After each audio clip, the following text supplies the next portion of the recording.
Bonjour à tous, aujourd'hui nous allons nous intéresser à une nouvelle intitulée La maison du chat qui pelote. Il s'agit d'une nouvelle d'Honoré de Balzac parue en 1830.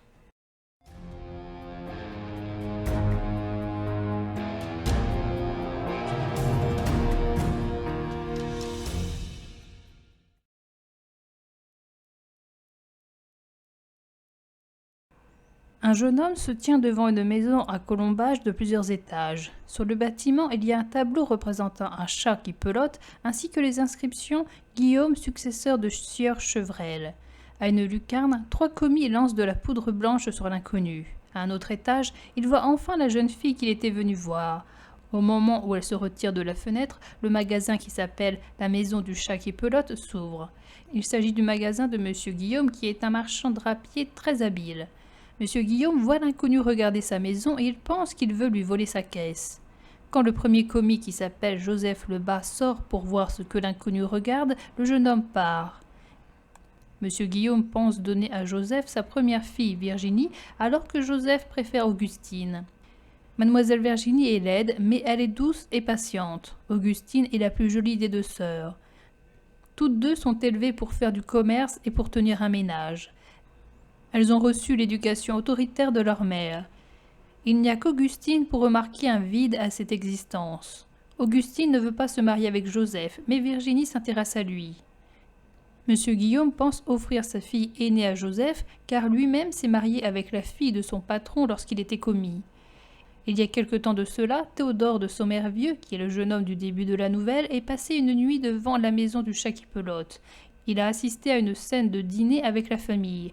Théodore a voulu reproduire la scène en peinture car il voulait peindre la nature vraie. Dès le lendemain, il a repeint la scène à laquelle il a été témoin.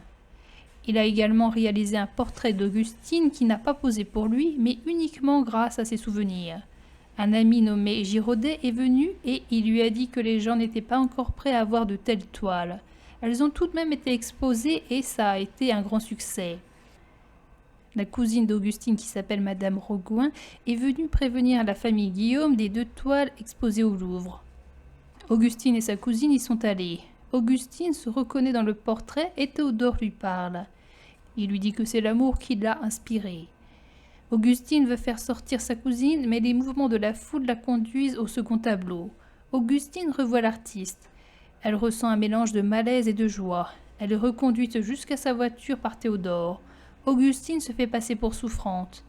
Madame Rogouin dit à la famille Guillaume qu'elle a vu un tableau représentant la maison du chat qui pelote. Madame Guillaume veut aller le voir, mais Monsieur Guillaume ne comprend pas que l'on peigne ce que l'on peut voir tous les jours. Augustine pense à épouser Théodore. Elle imagine une vie de bonheur avec lui. Le lendemain, quand la famille se rend au Louvre, les 2 tableaux ont été enlevés. La scène située au début de la nouvelle représentait la 4e fois que Théodore et Augustine se voyaient depuis le Louvre.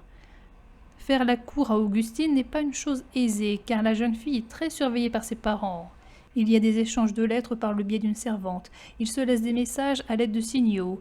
Ils peuvent se voir à l'église, et Augustine lui passe la liste des amis et des parents de la famille chez qui Théodore pourrait s'adresser pour faciliter le mariage. Après un inventaire fructueux, M. Guillaume se permet quelques largeurs auprès de ses employés et de sa famille. Le lendemain, M. Guillaume annonce à Joseph qu'il veut en faire son associé. Il lui offre aussi la main de sa fille pour qui Joseph a un penchant. Joseph pense qu'il s'agit d'Augustine, mais il s'agit en réalité de Virginie, car M. Guillaume ne veut pas marier la cadette avant l'aînée.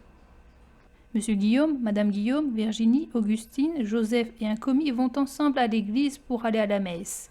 Monsieur Joseph dit à Augustine que s'il avait une femme, il lui donnerait un peu de joie et ne serait pas aussi sévère que Monsieur Guillaume. À l'église, Théodore est présent. Madame Guillaume s'aperçoit qu'Augustine tient son livre à l'envers et qu'elle regarde un jeune homme.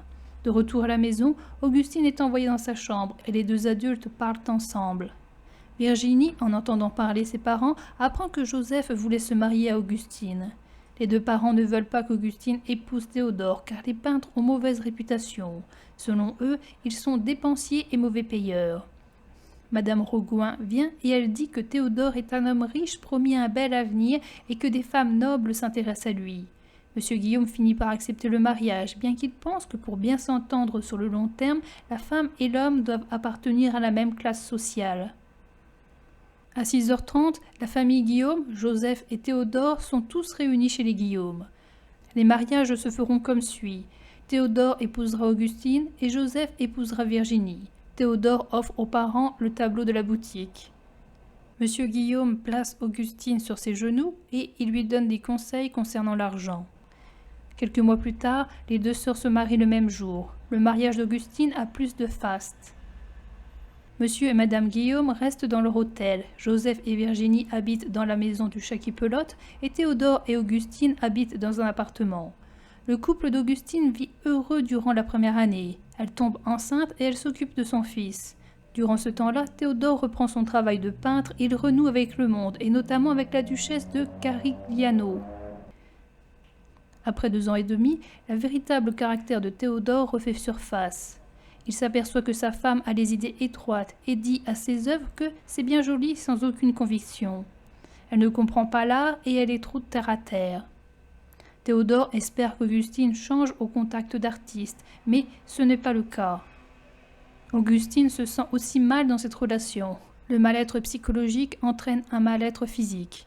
Elle est économe alors qu'en artiste, Théodore voudrait du laisser-aller. Une amie apprend à Augustine que Théodore est l'amant de la duchesse de Carigliano. Augustine reste fidèle à son mari.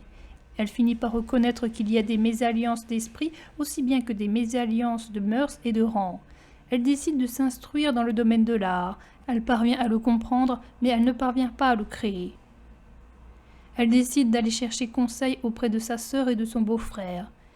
Elle voit qu'ils sont plus pauvres qu'elle, mais qu'il y a des petits signes d'élévation de la richesse. Le couple est heureux. Augustine expose ses problèmes. Joseph lui conseille de divorcer, mais elle ne veut pas car elle est encore amoureuse. Augustine va voir ses parents. Le père Guillaume a été nommé membre du comité consultatif pour l'habillement des troupes. Leur habitation est un mélange de luxe et d'économie. Ils ont toujours le tableau de la maison du chat qui pelote. Augustine se rend compte du vide qu'il y a dans la vie de ses parents. Elle parle à ses parents de son mari qui dessine des femmes nues, qui rentre tard la nuit, qui l'a fait lever pour aller la nuit dans les bois et qui s'est absenté pour peindre la mer. Ses parents comprennent que Théodore pratique l'adultère, qu'il est joueur et qu'il veut se débarrasser d'Augustine. Augustine défend son mari car, selon elle, un artiste a besoin d'exaltation. Ses parents ne lui trouvent aucune excuse. Ils lui recommandent le divorce, mais Augustine ne veut pas divorcer. Elle renonce à faire part de ses souffrances à ses parents qui ne la comprennent pas. Elle se rend chez la duchesse de Carigliano pour savoir comment faire pour récupérer son mari.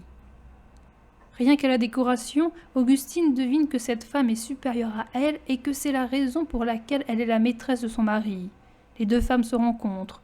Augustine lui demande des conseils pour reconquérir au moins l'amitié de son mari. La comtesse lui révèle qu'elle n'est pas sa maîtresse, mais qu'il tente de la séduire.